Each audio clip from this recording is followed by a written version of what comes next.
আমি আদনান আন্নাফি প্রিয়া। আজ আমি একটি গল্প বলবো। আমার গল্পের নাম টাকার আপদ। অনেক দিন আগের কথা। এক ছিল বুড়ো মুচি, আরেক ছিল ধনী বেদে।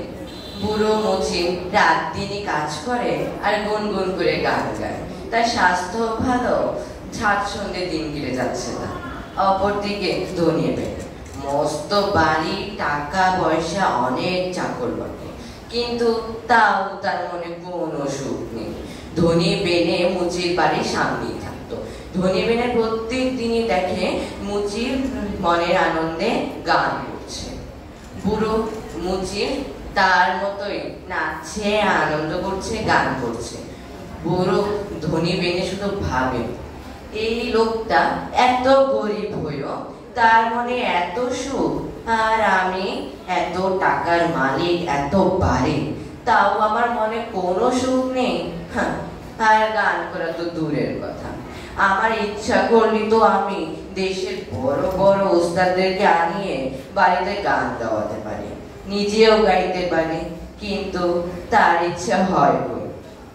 এ কথা ভাবতে ভাবতে ধনী বেনে ঠিক করলো সে একদিন বুড়ো মুচির বাড়িতে যাবে, এই বিষয়ে কথাবার্তা বলবে। যে ভাবা সেই কাজ, সে পরদিনই গেল বুড়ো মুচির বাড়িতে এই বিষয়ে কথাবার্তা বলতে। ধনী বেনে গিয়ে বুড়ো মুচিকে জিজ্ঞাসা করলো, কি বুড়ো মুচি, অনেক যে বুঝি ফুর্তিতে আছো, বছরে রোজগার করো কত তুমি? হ্যাঁ। বুড়ো মুচি বলল, সত্যি বলছি মশাই, আমার তার কোনো হিসাবই নেই। কখনো আমি বেশি উপার্জন করি, কখনো আমি কম উপার্জন করি, কিন্তু আমার স্বাচ্ছন্দ্যে দিন কেটে যাচ্ছে। ধনী বেনে বলল, তা প্রতিদিন কত কাজ করতে পারো তুমি? বুড়ো মুচি বলল, তারও কোনো ঠিক নেই, কখনো বেশি কাজ করি, কখনো কম কাজ করি। ধনী বেনে বুড়ো মুচির সাদাসিধে কথাবার্তায় খুশি হয়ে তাকে এক থলে ভরা মোহর দিল। বলল, এই টাকাগুলো রেখে দাও, তোমার বিপদে আপদে অসুখ বিসুখে কাজে লাগবে। বুড়ো মুচি গরিব হয়ে এত টাকা তো কখনো একসঙ্গে দেখেনি। সে খুশিতে নাচতে শুরু করলো। এরপর সেই থলে ভর্তি টাকা মাটির নিচে পুঁতে রাখলো। ব্যাস, সেই দিনটা তার ভালোই কাটলো।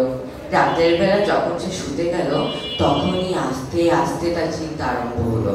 সে ভাবতে লাগলো, ওই রে, আমার টাকা নিতে এসেছে বুঝি, বিড়ালে ন্যায় করতে এসে মনে হয়, ও মা, আমার টাকা নিতে এলো বুঝি। এই বলি তার 2-3 রাত না ঘুমিয়ে কেটে গেল। এরপরে তো সে মনে মনে ভাবলো, না, আর সহ্যই হচ্ছে না আমার, আমি কালকেই যাবো ধনী বেনের বাড়িতে। যেই ভাবা সেই কাজ, সে পরদিনই ধনী বেনের বাড়িতে গেল। গিয়ে তার টাকা ভর্তি ফুলি নিচে ফিক্কা মারলো, দিয়ে বলল, এই ধরো তোমার টাকা, তোমার এই টাকা আমার কোনো প্রয়োজন নেই, এ তোমার এই টাকার চেয়ে আমার গান আর ঘুম ঢের ভালো। এই বলে বুড়ো মুচি নাচতে নাচতে, গান গাইতে গাইতে নিজের পথে চলে গেল। ধনী বেনে বুড়ো মুচিকে পেছন থেকে অনেকবার ডাকলো, ও মুচি ভাইয়া, মুচি ভাইয়া, শুনছো? কিন্তু বুড়ো মুচি তো তার কথা কানেই নিল না। সে তার তো এসে বলল, বলো তো বন্ধুরা, আমরা এই গল্প থেকে কি শিখতে পারলাম? আমরা শিখতে পারলাম অর্থই অনর্থের মূল। ধন্যবাদ।